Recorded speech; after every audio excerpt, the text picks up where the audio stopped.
کہ لاہور میں مریم نواز صاحبہ کی جو صوبائی اسمبلی کی نشست ہے وہ جسٹس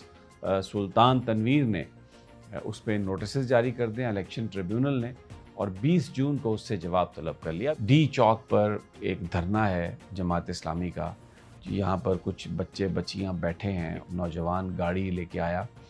اور وہ اس نے گاڑی سوئے ہوئے ان پروٹیسٹرز پر چڑھا دی۔ جس لڑکے نے گاڑی چڑھائی وہ ایک سرونگ لیفٹیننٹ ہے پاکستان کی فوج کا، اور ایک سرونگ بریگیڈیئر کا وہ بیٹا ہے۔ بسم اللہ الرحمن الرحیم، السلام علیکم، میں سمی ابراہیم، آپ ہمارا یوٹیوب اور فیس بک چینل دیکھ رہے ہیں۔ جو آج کی اہم اطلاع ہے وہ یہی ہے کہ بالآخر کے پی کے وزیر اعلیٰ جناب علی امین گنڈا پور کو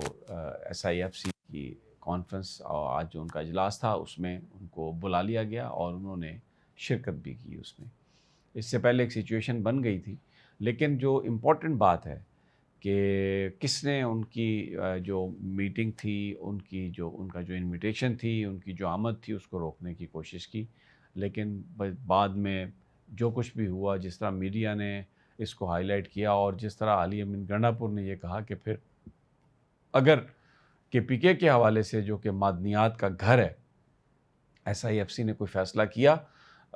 چیف منسٹر کی غیر موجودگی میں، تو اس کو بالکل قطعی طور پر تسلیم نہیں کیا جائے گا۔ تو علی امین گنڈا پور جس انداز میں پولیٹکس کر رہے ہیں، جو کوئی بھی ان کو رکوانے کی کوشش کر رہا تھا SIFC کے اجلاس میں جہاں پہ آرمی چیف نے بھی آنا تھا،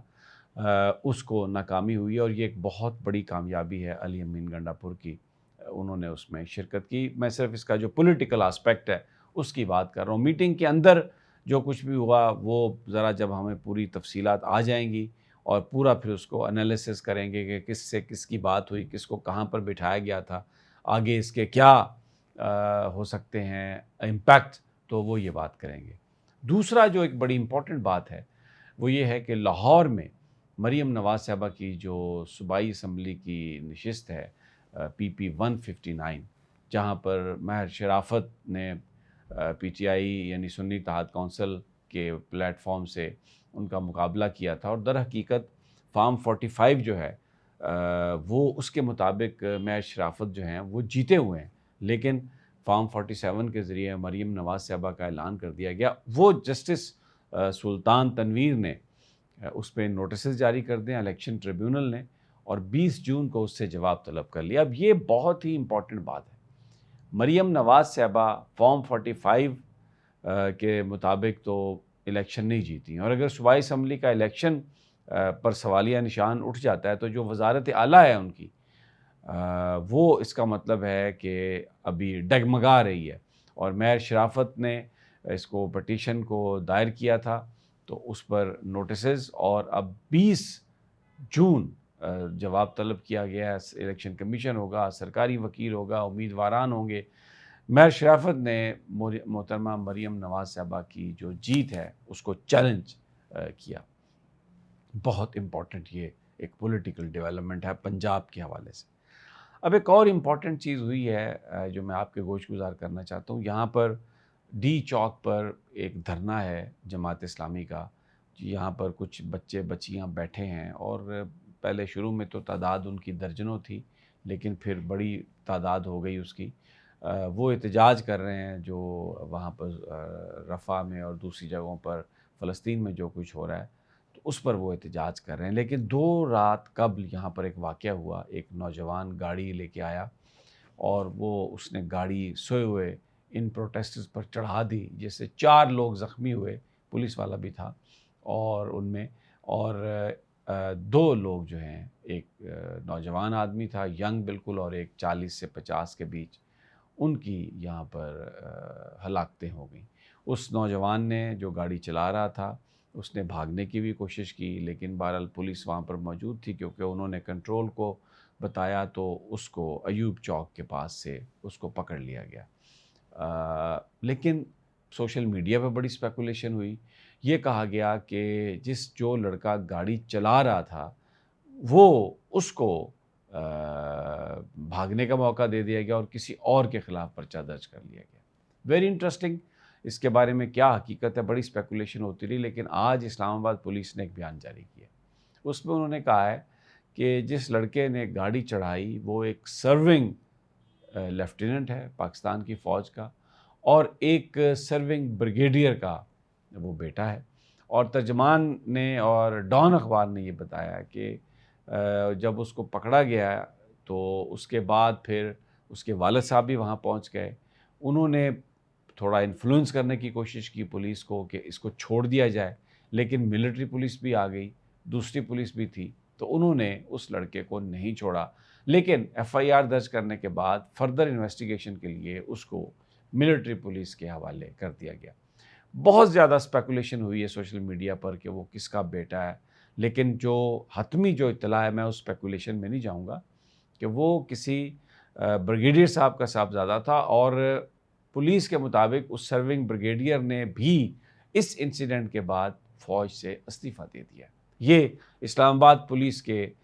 جو ترجمان ہیں ان کی طرف سے جو اطلاع ہے، اور ڈان اخبار میں یہ بات چھاپ بھی دی گئی ہے۔ تو یہ بڑا ایک افسوسناک واقعہ ہے، لیکن اس پہ اسپیکولیشن بہت ہوئی، اور امید یہ کی جا رہی ہے کہ اس کی انویسٹیگیشن پراپر ہوگی، اور اس بات کو بھی دیکھا جائے گا کہ جس لڑکے کو گرفتار کیا گیا کیا واقعی وہی گاڑی چلا رہا تھا۔ اور بڑے انٹرسٹنگ اس میں بات یہ ہے، ڈی چوک ایک بڑی سینسٹیو جگہ ہے، اور سی سی ٹی وی کیمراز اس پہ لگے ہوئے ہیں، اور ہر چیز کی فلم بندی وہاں پہ کی جاتی ہے، اور آج کل کیونکہ وہ لوگ وہاں پر پروٹیسٹرز ہیں تو اس کی سینسٹیوٹی بہت زیادہ ہے، لیکن ان حالات میں جس دن یہ ایکسیڈنٹ ہوا رات کو 12 بجے سے 3 بجے تک سی سی ٹی وی کیمرے جو ہیں وہ بند رہے، اور یہ واقعہ ہوا تقریباً 2:30 پونے 2 بجے۔ تو ایک بڑا سوال یہ اٹھتا ہے کہ یہ سی سی ٹی وی کیمراز جو ہیں جو ویسے کھلے رہتے ہیں، اور جب وہاں پر احتجاج ہو رہا تھا تو پرٹیکولرلی